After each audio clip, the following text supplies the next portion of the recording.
Hello everyone, welcome back. Class 11th accountancy में हम discuss कर रहे हैं topic number 3, that is theory base of accounting और I can say accounting principles. Okay, और previous lectures में हम कुछ अकाउंटिंग प्रिंसिपल्स डिस्कस कर चुके हैं। इस लेक्चर में अब हम एक और बहुत ही इंपॉर्टेंट अकाउंट्स का प्रिंसिपल डिस्कस करेंगे, that is going concern principle और we can say going concern concept.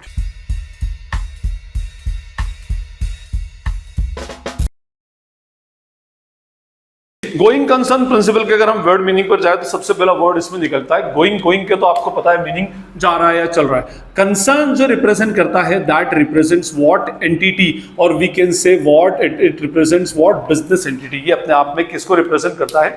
Business entity को रिप्रेजेंट करता है। और बिजनेस एंटिटी से रिलेटेड पूरा एक लेक्चर है, एक पूरा प्रीवियस जो चैप्टर था बेसिक अकाउंटिंग टर्म्स, उसमें बिजनेस एंटिटी का एक डेडिकेटेड वीडियो है, आप उसको देखकर बिजनेस एंटिटी का कंसेप्ट समझ सकते हो। और मैंने आपको बताया था कि जब भी अगर आपको कोई बिजनेस स्टार्ट करना हो तो you need to create an entity. आपको अपने आप में एक एंटिटी क्रिएट करना पड़ेगी। Anyway, going concern means going entity. इसके अकॉर्डिंगली हम ये मानते हैं, according to the going concern principle, it is assumed that business should be carried on in foreseeable future. आपका ये जो बिजनेस है आने वाले फोरसीएबल फ्यूचर के अंदर चलेगा। There is no expectation of closing the business in near future. आपको अपना बिजनेस को बंद करने का कोई इंटेंशन नहीं है। आप इस बिजनेस को आगे जाकर के बंद नहीं करने वाले। भले ही आपका बिजनेस लॉसेस में भी जा रहा हो, स्टिल आपको गोइंग कंसर्न प्रिंसिपल को फॉलो करना पड़ेगा कि मेरा ये बिजनेस फोरसीएबल फ्यूचर में चलेगा। अब ये जो फोरसीएबल बोलते हैं वर्ड, ये एक ऐसे टाइम को बोलते हैं जो बहुत लॉन्ग भी नहीं है। मींस आप बोलेंगे 20 साल बाद भी मेरा बिजनेस चलेगा, तो एक्चुअली ऐसा नहीं होता है ना। हम ये बोलेंगे कि आने वाले 4-5 साल में मेरा बिजनेस जो है वो कंटिन्यू चलता रहेगा और मेरा कोई इंटेंशन नहीं है कि मैं इसको फ्यूचर में क्या करूंगा, बंद करूंगा।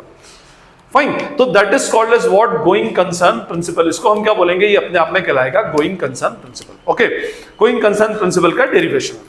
अब ऐसा क्यों माना जा रहा है? सबसे बड़ा क्वेश्चन ये उठता है कि भाई सर, इसको मानने के पीछे रीजन क्या है? What is the reason behind that? तो हम उसके पीछे ये बोलते हैं कि भाई गोइंग कंसर्न की वजह से ही हमारी जो एसेट्स होती हैं, specially what non current assets, तो हम नॉन करंट एसेट्स को क्रिएट करते हैं। इसी वजह से हमारी नॉन करंट लाइबिलिटीज क्रिएट होती है। कोई हमको नॉन करंट लाइबिलिटीज मींस किसी ने हमको लॉन्ग टर्म को यूज करने के लिए मनी दिया गया है, 4 साल 5 साल को यूज करने के लिए उस बंदे ने हमको मनी दिया है, तो that is called as non current liability. तो इसका मीनिंग ये हुआ कि वो बंदा भी मान रहा है कि हम गोइंग कंसर्न, वो भी बिलीव करता है गोइंग कंसर्न में, हम भी बिलीव करते हैं। लेट्स सपोज, जैसे मैं एग्जांपल लेता हूं कि अगर मैं किसी बैंक के पास लोन लेने जाता हूं, लेट्स सपोज हाउसिंग लोन या मेरे बिजनेस के एक्सपेंशन के लिए लोन, या मुझे कोई फिक्स्ड एसेट बाय करनी है, उसके लिए मुझे अगर कोई लोन लेना है, तो मैं अपने बैंक के पास जाता हूं। अब बैंक मुझसे पूछता है कि भाई कितने टर्म के लिए? मैंने कहा कि भाई 15, या मैं कह रहा हूं कि उसके मैंने 10 ईयर्स के लिए मुझे 50 लाख रुपीस का लोन चाहिए। इसका टेन्योर 10 ईयर्स होगा, 10 साल में मैं आपका पूरा मनी रिफंड कर दूंगा। और बैंक ने मेरा लोन सैंक्शन कर दिया। जैसे ही बैंक ने मेरा लोन सैंक्शन कर दिया, it means bank also believes in going concern. Bank ये मानता है कि ये पार्टी 10 साल मार्केट में एग्जिस्ट करेगी। ओके, और इसी तरह से तभी तो वो आपको लॉन्ग टर्म लोन देने के लिए रेडी हो गया। उसको मालूम पड़ेगा कि ये फटाफट अपना बोरिया बिस्तर बांधकर 5-6 महीने भागने वाला, तो कौन आपको पेमेंट करेगा? कोई भी आपको लोन अल्टीमेटली नहीं देगा। इन द सेम वे आप भी ये मानते हो कि मैं बिजनेस में 10 साल रहूंगा, तभी आपने ये क्या किया? आपने ये लोन लॉन्ग टर्म के लिए लिया। इट मींस आपकी जो नॉन करंट लाइबिलिटीज का क्रिएशन हो रहा है, that is only because of going concern principle. Besides, आपकी जितनी नॉन करंट एसेट है, अगर आप बिजनेस लॉन्ग टर्म के लिए चला रहे हो, then only you will buy the building. आप बिल्डिंग बाय करते हो, इसी वजह से आप क्या करते हो? प्लांट एंड मशीनरी सेट करते हो, इसी वजह से आप क्या करते हो? फर्नीचर क्रिएट करते हो। मींस जितनी भी नॉन करंट एसेट आपके बिजनेस में एक्चुअली क्रिएट हो रही है, that is only because of going concern. आप ये मान रहे हो कि ये बिजनेस नियर फ्यूचर में चलता रहेगा, that's why you used to create और you used to buy what? Fixed asset. आप क्या करते हो? उसको फिक्स्ड एसेट को बाय करते हो और फिक्स्ड एसेट को अल्टीमेटली क्रिएट करते हो। लेकिन अगर आपको ऐसा लगता है कि भाई मेरा बिजनेस कोई एक टेम्पररी पीरियड के लिए चलेगा, तो फिर आप उस केस में फिक्स्ड एसेट क्रिएट नहीं करेंगे। जैसे आपको कहीं किसी स्पेसिफिक कॉन्ट्रैक्ट के लिए जाना है, 4-5 महीने का कॉन्ट्रैक्ट है किसी दूसरे शहर में, तो आप वहां जाकर बिल्डिंग बाय नहीं करेंगे, फर्नीचर बाय नहीं करेंगे, सब कुछ इस पे लेंगे, आप रेंट पे लेकर के ही काम करेंगे। रेंट पे लेकर काम करने से ये बेनिफिट होगा कि जब आपका 5 to 6 मंथ्स बाद आपका ये कॉन्ट्रैक्ट फिनिश होगा, तो आप क्या करो? उसको पूरा वाइंड अप करके और आ जाओ। अदरवाइज अगर आपका इंटेंशन गोइंग कंसर्न का नहीं है तो बिजनेस भी आपका एक्चुअली बेसिकली नहीं चलेगा। अच्छा, एक चीज मैं इसके अंदर आपको बताता हूं कि इसके इंप्लीकेशंस क्या है। देखिए, हम क्या करते हैं, सबसे पहली चीज इसी वजह से, because of going concern principle only, we use to categorize our expenses. हमारे जितने भी एक्सपेंसेस होते हैं, इन एक्सपेंसेस को हम दो पार्ट्स में कैटेगराइज करते हैं। First category is called as capital expenditure, ये फर्स्ट क्लासिफिकेशन है, and second category is what, revenue expenditure. This is our second classification. Capital expenditure और रेवेन्यू एक्सपेंडिचर और एक्सपेंस और एक्सपेंडिचर के बीच के डिफरेंसेस का भी एक डेडिकेटेड लेक्चर है, आप उसको नीचे प्लेलिस्ट में chapter number 2 basic accounting terms में है, और उसका आई बटन की लिंक भी ऊपर आ रही होगी, आप उसको देख सकते हैं। ओके, तो आपको डिफरेंस समझ आ जाएगा, capital expenditure and revenue expense. यहां पर मैं इन शॉर्ट आपको एक्सप्लेन कर रहा हूं, लंबी चौड़ा एक्सप्लेनेशन नहीं दूंगा क्योंकि वो ऑलरेडी उसके अंदर है, आप उसको देख लें। अगर डिटेल में आपको दिखाता हूं कैपिटल एक्सपेंडिचर, देखिए हर एक्सपेंस जो होता है उससे कुछ ना कुछ बेनिफिट मिलेगा। अगर आप कार बाय कर रहे हैं तो कार आपके पास आ रही है, दैट इज योर बेनिफिट। उसमें पेट्रोल डलवा रहे हैं तो कार से जो आप घूमेंगे वो आपका बेनिफिट है।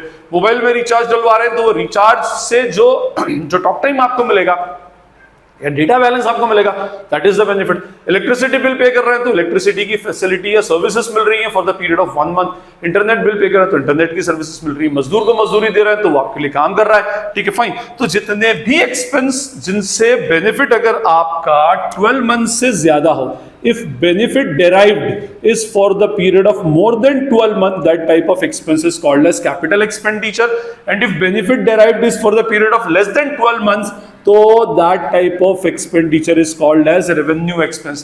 कार का बाय करना कैपिटल एक्सपेंडिचर, कार में पेट्रोल को डलवाना रेवेन्यू एक्सपेंस। बिल्डिंग बाय करना कैपिटल एक्सपेंडिचर, बिल्डिंग पे छोटे मोटा पेंट कराना, that is part of revenue expense.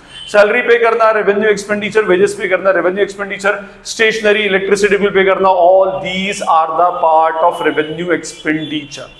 Okay fine, तो रेवेन्यू एक्सपेंडिचर और कैपिटल एक्सपेंडिचर को जो कैटेगराइज किया गया, that is only because of capital expenditure. अब इसके पीछे क्वेश्चन उठता है कि भाई क्यों, ये तो अकाउंटिंग पीरियड प्रिंसिपल के हिसाब से होना चाहिए। देखिए एक्चुअली होता क्या है कि हम कैपिटल एक्सपेंडिचर जब करते हैं तो इसका benefit more than 12 months means more than 1 year receive होता है। ओके, लेट्स सपोज जैसे मैं अगर एक मशीन बाय करता हूं तो और उस मशीन की कॉस्ट मैंने पूछी तो उसने कहा कि भाई इस मशीन की कॉस्ट है 50 लाख रुपीस, और इस मशीन की जो वर्किंग लाइफ है वो वर्किंग लाइफ कितने ईयर्स है, दैट इज 10 ईयर्स, 10 साल की इसकी वर्किंग लाइफ है। अब क्वेश्चन ये उठता है कि साहब क्या मैं 50 लाख रुपीस का कैपिटल एक्सपेंडिचर इस साल के प्रॉफिट के अगेंस्ट लिख दूं, तो आप बोलेंगे नहीं, क्योंकि ये अपने आप में रॉन्ग कंसेप्ट है। जब इस मशीन का बेनिफिट आपको लॉन्ग टर्म के लिए मिल रहा है, मोर देन 1 ईयर 10 ईयर्स में मिल रहा है, तो नेचुरली इसके बेनिफिट को भी आपको 10 साल में क्या करना पड़ेगा, कैटेगराइज करना पड़ेगा। जितना आप इस साल उसकी कॉस्ट को कंज्यूम करोगे, सिर्फ उतना ही इस साल प्रॉफिट के अगेंस्ट लिखोगे, ठीक है। 50 लाख की मशीन 10 साल बेनिफिट देगी, तो नेचुरली उसकी कॉस्ट को भी 10 साल के अंदर आपको क्या करना पड़ेगा, you have to classify the cost in 10 years. आपको क्या करना पड़ेगा, आप इस मशीन की 50 लाख नहीं लिख सकते, आपको 50 लाख रुपीस कहां शो करना पड़ेगा, अपनी बैलेंस शीट की एसेट साइड में मशीनरी के नाम से 50 लाख शो करना पड़ेगा। अब आपको क्या करना है, ये देखना है कि इस ईयर में मैंने कितना बेनिफिट उठाया, तो 50 लाख को 10 से डिवाइड करेंगे तो हर साल में मशीन की कॉस्ट का, जिसको हम बोलते हैं consumption of fixed capital, fixed capital का कितना पार्ट मैंने कंज्यूम किया, 5 लाख ओनली, तो मैं सिर्फ इस साल कितना डालूंगा, 5 लाख अगेंस्ट द प्रॉफिट डालूंगा। मींस मशीन की buying that is a part of capital expenditure, और उसकी जितना मैं फिक्स कैपिटल या फिक्स्ड एसेट का जितना पार्ट मैं कंज्यूम कर रहा हूं, that is a revenue expense. और इस टर्म को हम बोलते हैं, एक बहुत ही फेमस टर्म होती है, that is called as what, depreciation. तो ये जो डिप्रिसिएशन का कंसेप्ट आया, कैपिटल एक्सपेंडिचर का कंसेप्ट आया, that is only because of what going concern principle means. हम ये मानते हैं कि बिजनेस लॉन्ग टर्म के चलेगा, that's why we use to create all fixed asset and, और we can say non current asset and current asset. Means अगर आपकी बैलेंस शीट बन रही है तो बैलेंस शीट ये रिप्रेजेंट कर रही है कि बिजनेस आपका गोइंग कंसर्न में बैलेंसेस बचा रहे हो आप, नेक्स्ट ईयर इस ईयर के बैलेंसेस उठाकर नेक्स्ट ईयर ले जाओगे, सारी एसेट्स के बैलेंसेस उठाकर नेक्स्ट ईयर में जा रहे हैं। मींस आप क्या मान रहे हो, आप ये अज्यूम कर रहे हो कि आपका बिजनेस जो इस ईयर में चल रहा था वही नेक्स्ट ईयर में भी क्या रहेगा, कंटिन्यू रहेगा।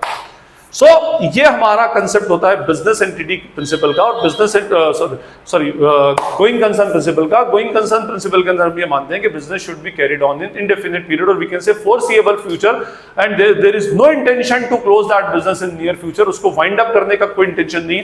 अगर आपका बिजनेस बंद बहुत लॉस में भी जा रहा है तो जब तक वो एक्चुअली बंद नहीं होता तब तक आपको उसको गोइंग कंसर्न मानना पड़ेगा till the last day of the existence. आखिरी दिन तक आपको उसको गोइंग कंसर्न मान करके बिजनेस को करना पड़ेगा। लेकिन मैंने क्या कहा, कुछ ऐसे भी बिजनेसेस हैं जो गोइंग कंसर्न के ऊपर नहीं चलते, जस्ट लाइक जॉइंट वेंचर, जो किसी एक स्पेसिफिक टर्म के लिए कोई वेंचर बनाया जाता है, किसी खास काम के लिए कोई बिजनेस स्टार्ट किया जाता है, किसी खास काम के लिए कोई पार्टनरशिप किया जाता है, आपस में वेंचर बनाया जाता है, that is called as what joint venture. और उसके ऊपर गोइंग कंसर्न का प्रिंसिपल एप्लीकेबल एक्चुअली नहीं है। अदरवाइज इन जनरल हम कोई भी बिजनेस स्टार्ट करेंगे तो we use to follow what going concern principle, और इसी वजह से हम सारी फिक्स्ड एसेट को और नॉन करंट लायबिलिटीज को एक्चुअली क्रिएट करते हैं। इसी वजह से हम पूरे हमारे एक्सपेंसेस को दो पार्ट्स में कैटेगराइज करते हैं, कौन से, capital expenditure and revenue expense. इसी वजह से हम पूरे कैपिटल एक्सपेंडिचर को एक बार में नहीं लिखते, क्योंकि हमें पता है कि भाई 50 लाख में से इस साल सिर्फ कितना लिखो, 5 लाख लिखो। 45 लाख लिखने के लिए 9 साल हैं और 9 साल में हमारा बिजनेस चलेगा। एक्चुअली हम ये मान रहे हैं, तभी तो हम क्या कर रहे हैं, उसकी कॉस्ट को आगे बढ़ाते जा रहे हैं स्लोली स्लोली, और 10 साल में स्लोली क्या होगी, ये एसेट अपने आप में पूरी तरह से राइट ऑफ आपकी बुक से हो जाएगी। सो दिस आई होप आपको ये गोइंग कंसर्न का कंसेप्ट क्लियर हो गया होगा। मैंने पूरा डिटेल में एक्सप्लेन करने का ट्राई किया। स्टिल अगर कोई क्वेरी या डाउट रह जाए, अगर आपके पास कोई क्वेश्चन तो you can ask in the comment section. Najib Hashmi signing off from Najib Hashmi's Academy. Thank you.